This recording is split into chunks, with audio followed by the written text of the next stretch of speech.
Kailangan saksakan yan, pamaya-maya. Para tumigil din yung pagdudugo. Basta calcium yun sa ano, sa ganda ko tonong yung ano. dati, Lalabas din yun, malulusaw dyan. Babaho talaga, pero kailangan antibiotic. Malulusaw yun ang babaho. Ayaw pa ilabas ano.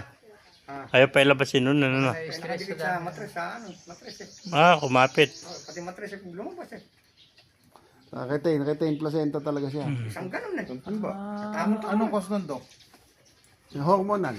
Minsan, May hindi bagong alang panganak signal ng yung baka. hormone, hindi sabay. So kaya, Umiyak Lalabas na na, okay, yung...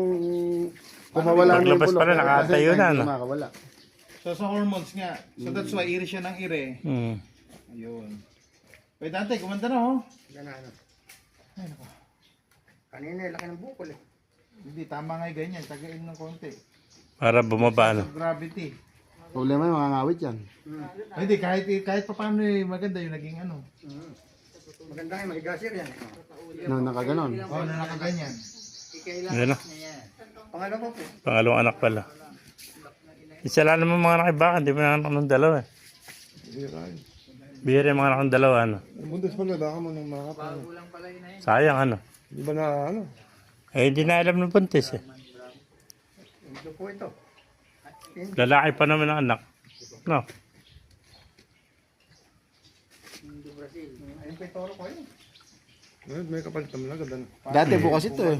Pumasok. May sunga yung gusto ng kuya yung. Tingnan niyo po yung baka dyan. Ano may tawag din sa wala sunga? Yung may tayoyo. Madumedi ka na. Hindi naman kalakihan yung anak ano. Talagang... Normal ano. Hindi, lumabas ng maayos yan eh. Oo. Laki ng tiwala. Pati yan naman kakawin, lumalabas ako sa Oo. ano. Yung anak. Meron talagang pagkakataon na ganyan, retain placenta. Babaho pa yan. Sa mga oras eh, gumaganon. Mm. Ako gumaganon, inahin. Umiiri. Diretso Umiigre, iri. parang mga anak ko na eh. Sabi nang tingnan ko, naku po, kakabit ka ako nagkaganyan ka. Kaya, tinanong na kay Kurome kung kaya tawagan na kita. Alas 11 yata yun. Oo, mahigit. Mga ganun, 11:30. Pero ito, lumabas to alas 8. Diretso iri niya. Mabait naman na yun. Retain placenta, Dok. Eh di, medication. Antibiotic. Oo. Antibiotic. Pero, ano yun? May lalabas siya na lusaw Bagong na. panganak. Malulusaw yung placenta. Malulusaw sa Okay. mapupulok yan. O, tas, i-discharge siya. Kung pag habang umiihi, may nasasamang...